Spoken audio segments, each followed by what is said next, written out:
యెహోవా కొరకు కనిపెట్టుకొనియుండుము, ఆయన నిన్ను హెచ్చించును. కీర్తనలు 37:34 దేవుని కొరకు మనం కనిపెట్టుకొని ఉంటే ప్రభువే మనలను హెచ్చిస్తాడట. ఆయన కొరకే మనం కనిపెట్టుకుని ఉందాం. మనుషులు మనలను హెచ్చించినను మనలను మరలా అగాధ పాతాళమునకు త్రొక్కేయటానికి ప్రయత్నిస్తారు. దేవుడు హెచ్చిస్తే దాన్ని ఆపువారు ఎవరు ఉండరు. ఆయన హెచ్చింపు కొరకు, ఆయన ఘనపరచుట కొరకే మనము ఎదురు చూద్దాము. ఆయన కొరకు కనిపెట్టుకుందాం. ఏ శ్రమలో ఉన్నా, ఏ ఇబ్బందిలో ఉన్నా ప్రభువు నిన్ను హెచ్చించటానికి ఇష్టపడుతున్నాడు. ప్రార్థన.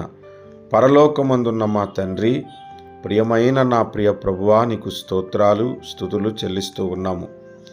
నీ కొరకు మేము కనిపెట్టుచున్నాం ప్రభువా. మమ్ములను అనగద్రొక్కువారు అధికమవుతున్నారు. మీరు మమ్ములను హెచ్చించువారని, మీరు మమ్ములను బలపరచువారని నిన్ను స్తుతిస్తూ ఉన్నాము. ఒక దినమున మీరు మమ్ములను హెచ్చిస్తారు. మీరు హెచ్చిస్తే అది శాశ్వతము తండ్రి. అనేకులు మమ్ములను చూసి అసూయ పడేలాగా మమ్ములను మీరు ఆశీర్వదిస్తారని నమ్ముతూ ఉన్నాము.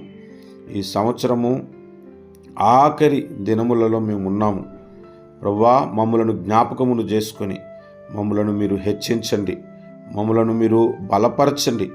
అమూల్యమైన నీ కృపచేత మమ్ములను దీవించమని ప్రార్థిస్తూ ఉన్నాము. నజరేయుడగు యేసుక్రీస్తు వారి శ్రేష్టమైన నామమున ప్రార్థిస్తున్నాము మా ప్రియమైన పరలోకపు తండ్రి. ఆమేన్.